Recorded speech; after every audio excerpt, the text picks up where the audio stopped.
د بېنظیر روپۍ شروع شوي دي خو موږ ته به د ماشومانو وظیفه د دې سره میلاوي که نه میلاویږي. ځینې کسانو به روپۍ راغستې هغه به چې موږ ته خو د ماشومانو وظیفه چې ده دا میلاو نه شوه. نو په دې ویډیو کې له مکمل معلومات در کوم که نوي کسان دي او که زاړه کسان دي.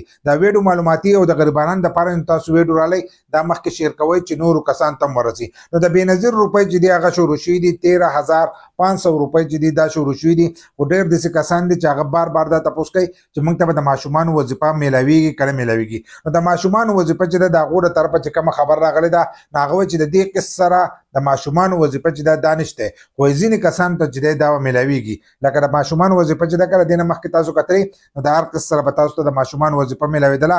یو پیره به 6 میاشتې پس میلاوېدلې او نور به تاسو ته 3 میاشتې پس چې دی دا به میلاوېدلې. اوس چې دا حکومت شروع شوی دی او د چې کم چل شروع کړی دی نو په هغې کې په ټایم باندې چې دی دغه وظیفه چې ده دا نه میلاویږي. لکه تاسو ته روپۍ میلاو شي وظیفه ورسره نه میلاویږي. نو که په دې کال کې چا دغه روپۍ راغستي د ماشومانو وظیفه راغستي نو هغو ته به نه میلاویږي. وایي 60% کسانو ته چې دی دغه پیسې میلاو شوي دي. د ماشومانو وظیفه چې ده هغه 60% کسانو ته میلاو شوي ده او 40% کسان چې دي دا پاتې دي. او دغه مسله به پکې د مخکې نه هم راتله په نورو حکومتونو کې چې دی هم دغه مسله راغلې وه. ځکه په ځینې علاقو کې چې دی د یخنۍ چوټیانې ډېرې زیاتې په ځینې علاقو کې چې دی د ګرمۍ چوټیانې زیاتې. نو اوس چې دی تېره شوې ګرمي ده نو د ګرمۍ چوټیانې زیاتې وي نو په ځینې ځایونو کې به سروی نه شي نو چې هغه سروی نه شي نو هغو ته بیا نه میلاویږي. د کومو چې سروی شي لږه چوټي نو هغو ته په راتلونکي په ډسمبر کې چې دی دغه روپۍ به میلاویږي. دغه شانتې ځینې چې دی په یخنۍ کې د ځینې کسانو چوټیانې ډېرې سیوا وي نو چې د کومو کسانو چوټیانې سیوا وي نو هغو ته چې دی هغو ته دغه روپۍ میلاو نه شوې نو هغو ته کېدی چې په دې ورځو کې میلاو شي. نو که کومو کسانو په دې کال کې نه راغستې نو تاسو ته به دغه وظیفه چې ده دا به میلاویږي. لکه تاسو چې کومه وظیفه ده نو هغه به تاسو ته په دې دغه کې میلاویږي په دې وظیفې سره د دې روپو سره چې دی هغه به میلاویږي. دا د هغو له طرفه ونه ده خو ستاسو نه به پته لګي چې تاسو ته وظیفه میلاو شوې ده که نه ده. او حالن ساعت چې دی دا په خیبر پښتونخوا کې چې دی په زیاتر ضلعو کې دا قسط شروع شوی دی. ځینې کسان دا تپوس کوي چې زموږ په علاقه کې به دا روپۍ د کل نه شروع کېږي.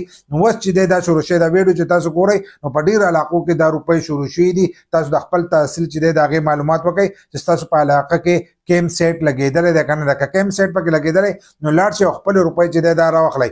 13,500 روپۍ چې دي دا خو د بېنظیر روپۍ دي او باقي ستاسو څوم ماشومان نو تاسو ته به د هغه ماشومانو میلاویږي. که د هغو د حسابه تا نه یې راغستې نو تا ته به د ماشومانو وظیفه چې ده دا میلاویږي. که راغستې دي په دې کال کې نو تا ته به دغه وظیفه چې ده دا به نه میلاویږي او په راتلونکي ډسمبر کې چې دی دا به تاسو ته میلاویږي. خو په دې کې ځینې نوي کسان دي په اولنۍ پیرۍ روپۍ راغستې دي نو هغو له دا کول پکار دي چې هغه لاړ شي او خپل ماشومان په دې پروګرام کې رجسټر کړي. که طریقه نه درځي نو راتلونکي ویډیو چې د هغه به موږ په دې باندې جوړو چې تاسو به خپل ماشومان چې دی هغه په دې پروګرام کې څنګه رجسټر کوئ. ځکه زیاتر نوي کسان دي چې هغو ته وظیفه میلاو شوه نو هغه چې موږ به خپل ماشومان څنګه به دې کې رجسټر کوو نو په هغې باندې به له زه راتلونکي ویډیو چې ده په هغې باندې جوړو.